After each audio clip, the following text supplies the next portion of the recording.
I think the one that disturbs me the most when it comes to Africans The most common one. is that Africans are arrogant. But I don't think Africans are arrogant. I think Africans, They can be, though. Yeah, they can. But I think that initial, if that's the case, then Africans are arrogant to everybody. I think growing up in Africa, it's kind of sort of almost, as much as the world comes in to Africa, very little of Africa goes out to the world. That's positive. So Africans, in some shape, way, or form, live in somewhat of a bubble in the continent. Because usually when you see the world met to discuss the global warming, there's never an African represented. It's always Europe, African. It's Europe, Africa, Europe, Asian, Americas. Yeah. Those are the world leaders. Africans are never there. Yeah. So we are in a bubble.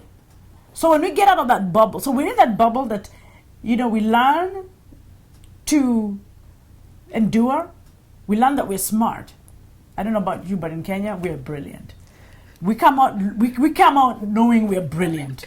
So that when we land anywhere,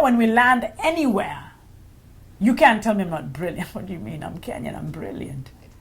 Yeah, but then also on the African American side, the one that I find, there's this word that people use. I've never used it. I don't like to use it. And there's a gentleman who uses it. To me, it's just as, I put in the same vein as the N-word. Mm-hmm. The one the gentleman used in the documentary. The booty scratcher? No, not the booty scratcher. The booty scratcher, I think, came from like a comedy routine. I thought that it's a term that Africans use towards African Americans. It's in the documentary. He says it. Okay. Yeah. Oh, the animal? That one. I don't like that phrase. Okay. Then that did not come from. But here's another thing I also want to put out there, because when one group of people, that's not an African. That's not an African word. That is a word that comes from either Yoruba or Igbo in Nigeria. It's not an African word. Kenyans don't know what that word means. Kenyans don't use it. They don't know what it is. So that when you hear that word, it's not that Africans are using that word.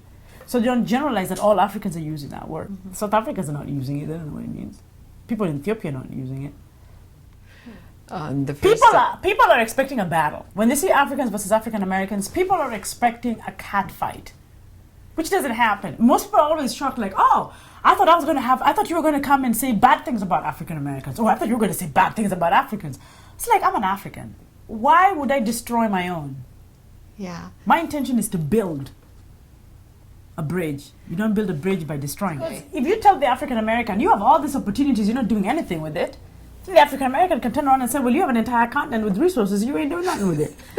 So it's the same.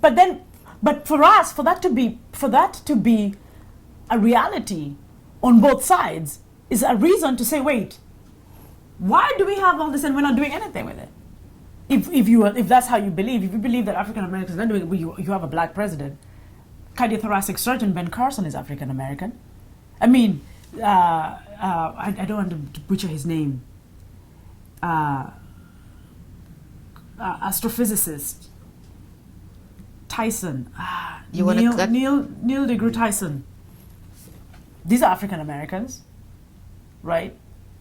Wangari Maathai, the late Wangari Maathai is an African. Nelson Mandela was an African. So you see, there are things there are people that tell you, oh, that's a little wrong, because we are showing that we're there, we're making change, we're doing the best that we can with what we've got. Mm-hmm. It's going to take a while. It's been 50 years. It's just been 50 years. It's going to take a minute. Mm-hmm. I have no doubt we'll get there.